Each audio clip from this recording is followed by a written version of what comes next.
बिस्मिल्लाहिर्रहमानिर्रहीम। Dear student, अस्सलामु अलैकुम। इसके बाद हम आ रहे हैं third concept of acid and basis. Third concept यहाँ पे है leaves, acid and basis. Leaves कौन है? ये लीव्स हैं जो आपको नजर आ रहे हैं। ये एक केमिस्ट है। ये अब आ रहा है एक और कंसेप्ट पेश कर रहा है। अब हम कहते हैं why leaves concept of acid and base was needed. ये मैंने क्वेश्चंस लिखा था फर्स्ट में, आपको जो सिलेबस बेस पे क्वेश्चन आ सकते हैं कि why leaves concept of acid and basis was needed. Leaves concept की जरूरत क्यों जो है महसूस हुई?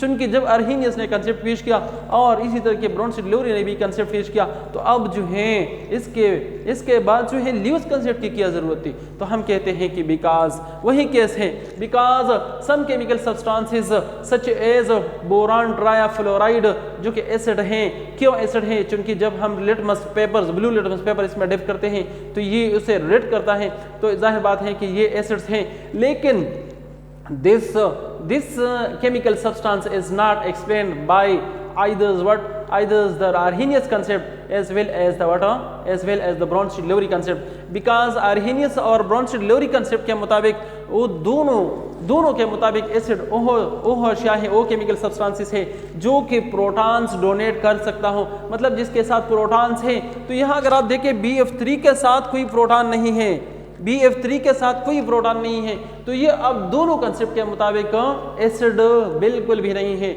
और वो उसे एसिड्स बिल्कुल भी एक्सप्लेन नहीं कर सकता। तो इसी वजह से अब लीव्स कंसेप्ट आता है कि इस किस्म के बोरान ट्राइफ्लोराइड और इस किस्म के और बहुत सारे एसिड एंड बेसिस जो है इसको हम एक्सप्लेन करें। तो वो जब इस किस्म की चीज़ें एक्सप्लेन करते हैं तो हम कहते हैं कि उसने कौन सा फलसफा लाया जिसकी मदद से वो सारे के सारे चीज़ें जो हैं ताकि वो ये एसिड्स भी और लोरी ब्रोंशिड की भी और हीनियस की भी एसिड एंड बेसिस एक्सप्लेन करता है। तो आइए इसकी तरफ हम देखते हैं। अब अगर इस किस्म का क्वेश्चन आ जाए कि define leaves basis and acid and basis और इस तरह की एक्सप्लेन द लीव्स कंसेप्ट, तो इन सारे के सारे सवालात में आपका जवाब ये होगा। क्या होगा? The chemical substances that can accept a lone pair of electrons, वो केमिकल सब्सटेंसेस जो कि इलेक्ट्रॉनी जोड़ा हासिल करने की इस्तिताअत रखता हो, इसको हम कहते हैं क्या? इसको हम कहते हैं लीव्स एसिड। और the chemical substances that can donate a lone pair of electrons, वो केमिकल सब्सटेंस जो कि इलेक्ट्रॉनी जोड़ा देने की सलाहियत रखता हो, इसको हम क्या कहते हैं? इसको हम बेस कहते हैं। तो अब आइए यहाँ पे अगर आप देखें तो बोरान ट्राइफ्लोराइड्स हैं। यहाँ पे ये बोरान्स है और इसके साथ 3 फ्लोरीन्स हैं। ये लीव्स एसिड हैं। ये क्यों लीव्स एसिड हैं? According to the Lewis definitions, वो कहते हैं कि जब इलेक्ट्रॉनिक जोड़ा हासिल करने की इस्तिताअत इसमें हो तभी ये जो है क्या है? तभी ये एसिड होगा। यह अगर आप देखें तो बोरान जो है उसने 3 फ्लोरीन के साथ शराकत किया है। यहाँ पे एक शराकती जोड़ा, यहाँ पे एक, मतलब ये 3 2s और 6 बनता है। और इसका मतलब ये है कि एक्टिव रूल फॉलो नहीं कर रहा, चूंकि एक्टिव रूल के मुताबिक इसके साथ 8 इलेक्ट्रॉन होने चाहिए। इसका मतलब है कि बोरान जो है इलेक्ट्रॉन डिफिशिएंट। बोरान क्यों इलेक्ट्रॉन डिफिशिएंट है? बोरान का एटॉमिक नंबर है 5 और अगर हम कहेंगे फर्स्ट ऑर्बिट में कितने इलेक्ट्रॉन आ सकते हैं? According to the 2n² formula सिर्फ 2 इलेक्ट्रॉन आ सकते हैं। और सेकंड ऑर्बिट में कितने इलेक्ट्रॉन आ सकते हैं? सेकंड ऑर्बिट में 8 इलेक्ट्रॉन आ सकते हैं। लेकिन यहाँ पे चूंकि बोरान के साथ सारे के सारे इलेक्ट्रॉन 5 है, तो फर्स्ट ऑर्बिट में 2 इलेक्ट्रॉन्स हो गए और दूसरे ऑर्बिट में अब उसके साथ सिर्फ और सिर्फ 3 इलेक्ट्रॉन्स बाकी रहे हैं। इसी वजह से हम इसमें 3 इलेक्ट्रॉन डालते हैं। अब इन 3 इलेक्ट्रॉन्स को वो फ्लोरीन के साथ उसका शराकत करते हैं। आपको ये नजर आ रहा है फ्लोरीन के साथ इसकी शराकत करते हैं और इसी तरह के क्या बनाता है? वो बोरान ट्राइफ्लोराइड्स बनाता है। तो यहाँ अगर आप देखें एक जोड़ा ये हो गया, एक जोड़ा ये हो गया, एक जोड़ा ये हो गया। इस ऑर्बिट में मतलब एल शेल में अब उसके साथ 6 इलेक्ट्रॉन्स है जो कि अब भी इलेक्ट्रॉन डिफिशिएंट थे, अब भी वो एक्टिव रूल्स को फॉलो नहीं कर रहा। तो इसी वजह से इसको हम इलेक्ट्रॉन डिफिशिएंट जो है एलिमेंट्स कहते हैं। तो ये इलेक्ट्रॉन डिफिशिएंट एलिमेंट्स हैं और इस सारे के सारे कंपाउंड्स को हम इलेक्ट्रॉन डिफिशिएंट कंपाउंड्स कहते हैं। तो यहाँ अब आप देखें, यहाँ एमोनिया है। एमोनिया के स्थिति यहाँ पे लोन पेयर ऑफ इलेक्ट्रॉन्स है, एक loan pair of electron. Loan pair of electron कहते हैं अनशेयर्ड पेयर ऑफ इलेक्ट्रॉन्स को, जो कि गैर शराकती इलेक्ट्रॉन्स हो, मतलब जब उसने किसी के साथ शराकत नहीं किया हो, इसको हम लोन पेयर ऑफ इलेक्ट्रॉन्स कहते हैं। तो नाइट्रोजन के साथ एक लोन पेयर ऑफ इलेक्ट्रॉन्स है। ओह, इस लोन पेयर ऑफ इलेक्ट्रॉन्स को इस बोरान को क्या करता है? डोनेट करता है। क्यों? क्योंकि यहाँ बोरान जो है वो बिल्कुल मतलब मिस्किन्स हैं, उसके साथ कोई इलेक्ट्रॉन्स नहीं है। सो अगर इलेक्ट्रॉन होता तो कोई एलिमेंट जो है उसके साथ शराकत करता, लेकिन उसके साथ कोई इलेक्ट्रॉन्स नहीं है, तो इसी वजह से हर कोई इससे दूर भागता है। सो नाइट्रोजन की तरह सखावत वाले एलिमेंट्स जो हैं उसकी तरफ आगे बढ़ते हैं, और उसके साथ जो अनशेयर्ड पेयर ऑफ इलेक्ट्रॉन्स है वो इसको डोनेट करता है। और यहाँ आपको ये नज़र आ रहा है कि यहाँ पे उसके दरमियान जो है बॉन्ड बन जाता है, और यहाँ पे इस एरो से आपको ये भी मालूम होता है कि ये एरो जो है नाइट्रोजन से बोरान की तरफ आता है, जो कि ये शो करता है कि यहाँ पे ये जो इलेक्ट्रॉनिक जोड़ा है, यहाँ पे जो बॉन्ड बनता है, याद रखिए बॉन्ड बनना जो है उसके लिए 2 इलेक्ट्रॉन का होना लाजिमी है। एक बॉन्ड जो है 2 इलेक्ट्रॉन्स कम अज कम 2 इलेक्ट्रॉन्स की शराकत से बनेगा, मतलब एक बॉन्ड बनने के लिए 2 इलेक्ट्रॉन का होना लाजिमी है। तो दोनों इलेक्ट्रॉन यहाँ पे नाइट्रोजन पेश करते हैं, और यहाँ पे जो बॉन्ड बनता है इसको हम कोऑर्डिनेट कोवैलेंट बॉन्ड कहते हैं। क्यों? क्योंकि यहाँ पे नाइट्रोजन ने कोऑर्डिनेशन किया है, क्योंकि यहाँ पे नाइट्रोजन ने ताउन किया है। ताउन इसी वजह से किया कि यहाँ पे उसके साथ कोई शराकत वाला इलेक्ट्रॉन्स है नहीं, तो कोई उसके करीब इसी वजह से नहीं आ रहा, लेकिन नाइट्रोजन उसके साथ कोऑर्डिनेशन करता है, ताउन करता है, अपना इलेक्ट्रॉनिक जोड़ा डोनेट करता है।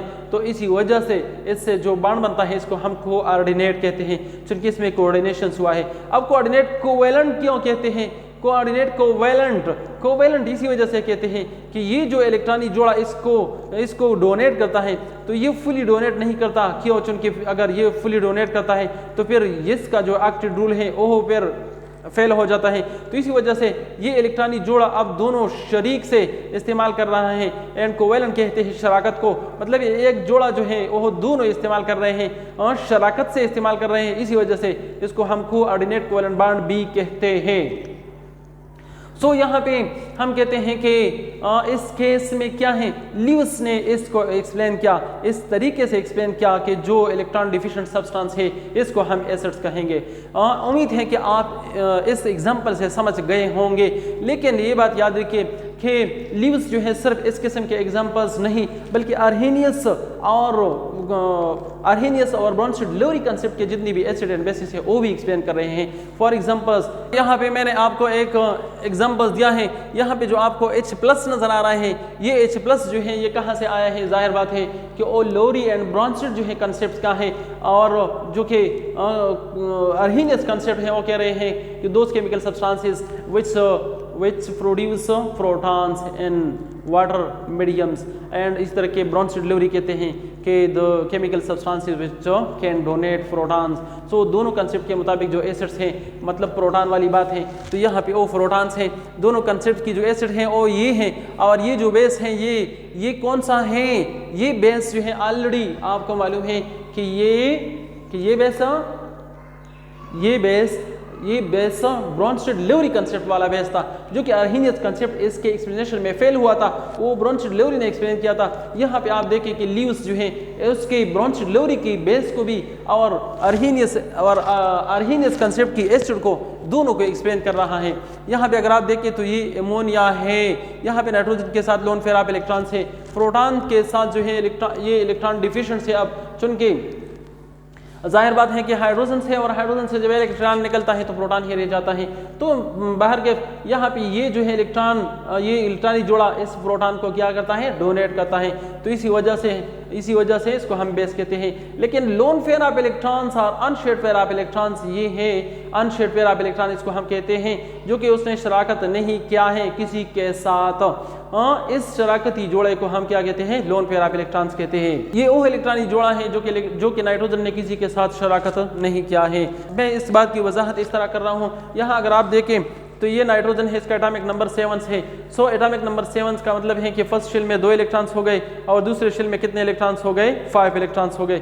जब दूसरे शेल में 5 इलेक्ट्रॉन्स हो गए तो 5 + 2 इससे 7 बनता है।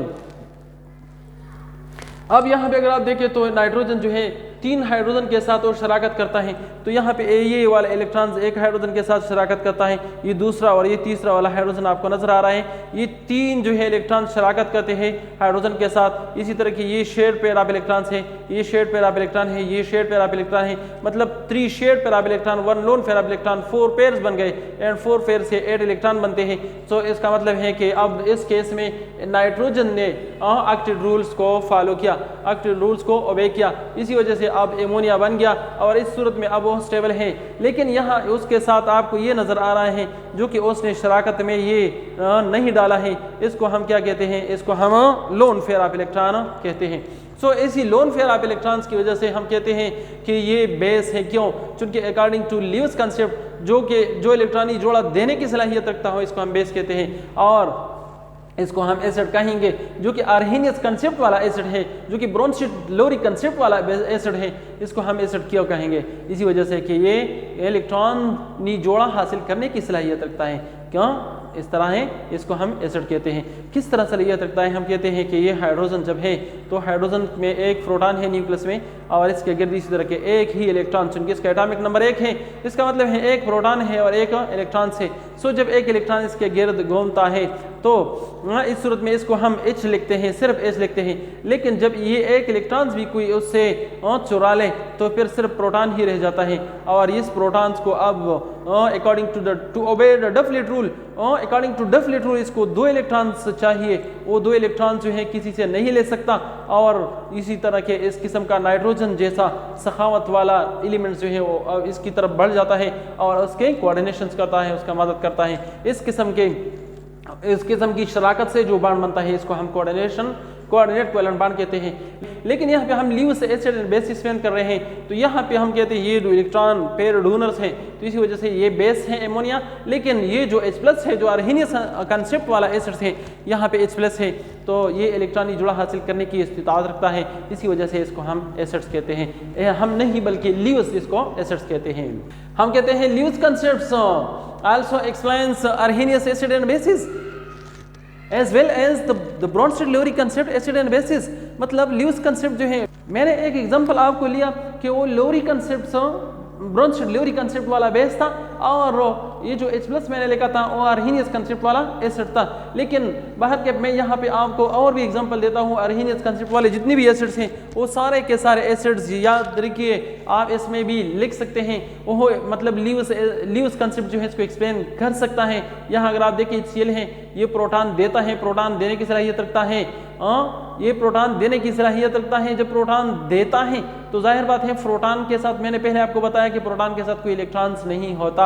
यहाँ पे ये वाटर है, तो वाटर क्या है, आपको ये नजर आ रहा है कि वाटर के साथ यहाँ पे जो ऑक्सीजन है, ऑक्सीजन के साथ 2 लोन पेयर ऑफ इलेक्ट्रॉन्स है, अनशेयर्ड पेयर ऑफ इलेक्ट्रॉन्स है। तो ये लोन पेयर ऑफ इलेक्ट्रॉन इस प्रोटॉन को डोनेट करता है और इसी तरह के इससे क्या बनता है, इससे कोऑर्डिनेट कोवेलेंट बॉन्ड बनता है, हाइड्रोनियम आयंस बनता है। मतलब यहाँ पे वाटर जो है इलेक्ट्रॉन जोड़ा डोनेट करता है, जबकि H+ जो है इसको एक्सेप्ट करता है। तो यहाँ पे H+ जो है एसिड का काम करता है, जबकि वाटर जो है वो बेस का काम करता है। और इसी तरह के नाइट्रिक एसिड्स भी, इसी तरह के सल्फ्यूरिक एसिड्स भी, और इसी तरह के कार्बनिक एसिड्स भी, और इसी तरह के फास्फोरिक एसिड भी इस किस्म का काम करता है। और एसिटिक एसिड भी बिल्कुल इसी तरह के एसिड्स हैं जो कि मतलब HCl मैंने आपको एक्सप्लेन किया, चूंकि सारे के सारे प्रोटॉन देते हैं और ये प्रोटॉन जो है इलेक्ट्रॉनिक जोड़ा हासिल करने की सलाहियत रखता है। तो ये जोड़ा यहाँ पे अगर एमोनिया हो तो एमोनिया इसको ये इलेक्ट्रॉनिक जोड़ा डोनेट करता है, फिर एमोनिया बेस का काम करता है। यहाँ पे एमोनिया न हो, वाटर मौजूद है तो वाटर इसको ये डोनेट करता है और इसी तरह के एक्ट एज अ बेस। सो उम्मीद करता हूं कि आप जो है इस कंसेप्ट को समझ गए होंगे। अब यहाँ पे एक लास्ट क्वेश्चन जो मैंने आपको लिखा था फर्स्ट में कि according to your view which concept is broadest. तो इंशाल्लाह आप अगर आपने इस वीडियो को गौर से सुना होगा तो फिर इस क्वेश्चन का आंसर आप ऑलरेडी दे सकेंगे। और आप जो हैं अगर आपने ये नहीं सुना है तो इस क्वेश्चन से पहले इस वीडियो को बार बार आप सुने जब तक आप इस क्वेश्चन का आंसर खुद नहीं दे सकते। लेकिन यहाँ पे मैं आपको ये बता रहा हूँ चलो कि according to your views which concept is the broadest, आपके जहन के मुताबिक, आपके ख्याल के मुताबिक वो कह रहे हैं कि कौन सा कंसेप्ट जो है वसी तरीन है, कौन सा कंसेप्ट जामा है। सो अकॉर्डिंग टू आपका आंसर क्या होगा, आपका आंसर इस तरह होगा अकॉर्डिंग टू माई व्यू कौन सा concept, Lewis concept is the broadest. According to my view Lewis concept is the broadest. मेरे ख्याल के मुताबिक लीव्स कंसेप्ट जो है वो ब्रॉडेस्ट है। क्यों ब्रॉडेस्ट है? बिकॉज इसी वजह से ब्रॉडेस्ट है that it explains large number of acid and bases including arrhenius as well as Bronsted Lowry acid and bases। इसी वजह से ब्रॉडेस्ट है कि ये नए एसिड्स को, वो एसिड्स और बेसिस को जो कि अर्हेनियस कंसेप्ट और बॉर्नस्टीड-लोरी कंसेप्ट जो है उसकी वजाहत में फेल हो गए हैं, वो इन एसिड्स और बेस को भी एक्सप्लेन कर रहा है और इन एसिड्स को भी जो कि अर्हेनियस और लोरी ब्रॉन्स्टीड एक्सप्लेन कर रहे हैं वो भी एक्सप्लेन कर रहा है। तो इसी वजह से क्या है, ये ब्रॉडेस्ट हैं। दैट इज व्हाई मीन्स यहाँ पे दैट इज वाई मीन्स इसी वजह से मैं इसको ब्रॉडेस्ट कहता हूँ। यहाँ पे वाई का जिक्र है एंड वाई हम कहते हैं कि बिकॉज इसी वजह से। यहाँ अगर हम देखें ये है अर्हेनियस कंसेप्ट। अर्हेनियस कंसेप्ट जो है एसिड कहते हैं प्रोटॉन डोनर को और बेस कहते हैं हाइड्रोक्सिल आयंस डोनर्स को। मतलब सिर्फ इन दो किस्म के एसिड एंड बेस को एक्सप्लेन कर रहा है, लेकिन इसके बाद जो ब्रॉन्स्टीड-लोरी कंसेप्ट आता है फिर वो एक इस किस्म के बेसिस को, इस किस्म के बेस को भी एक्सप्लेन कर रहा है जिसमें हाइड्रोक्सिल आयंस न हो। मतलब ये ऐसा बेस है, ऐसा केमिकल सब्सटेंस है जो कि अर्हेनियस कंसेप्ट इसको एक्सप्लेन नहीं कर सकता, लेकिन यहाँ पे ये इसको एक्सप्लेन कर सकता है। मतलब यहाँ पे ये HCl NaOH भी एक्सप्लेन कर रहा है और एक इजाफी, एक नहीं बहुत सारे इस किस्म के केमिकल सब्सटेंसेस होंगे जो कि ये ब्रॉन्स्टीड-लोरी कंसेप्ट जो है इसको क्या कर रहे हैं, इसको एक्सप्लेन कर रहा है। इसको मतलब एसिड या बेस बता सकते हैं लेकिन ये बता नहीं सकते इसको एसिड एंड बेसिस। तो इसी वजह से हम कहते हैं कि it is narrow, Arrhenius concept is narrow than what, then Bronsted Lowry concept. Bronsted Lowry concept is broader as compare to the Arrhenius concept. और जब हम लीव्स की तरफ आते हैं तो हम कहते हैं Lewis concept is the broadest. Why, because ये HCl भी और NaOH को भी एक्सप्लेन कर रहा है जो कि अर्हेनियस कंसेप्ट वाले हैं। ये अमोनिया को भी एक्सप्लेन कर रहा है जो कि ब्रॉन्स्टीड-लोरी कंसेप्ट वाला है और ये बोरान ट्राइफ्लोराइड्स को भी एक्सप्लेन कर रहा है। इसको भी एसिड होने की दलील देता है, इसका इस बात की भी वजाहत करता है जो कि अर्हेनियस कंसेप्ट और ब्रॉन्स्टीड-लोरी कंसेप्ट इसके एक्सप्लेनेशन में फेल हो जाते हैं।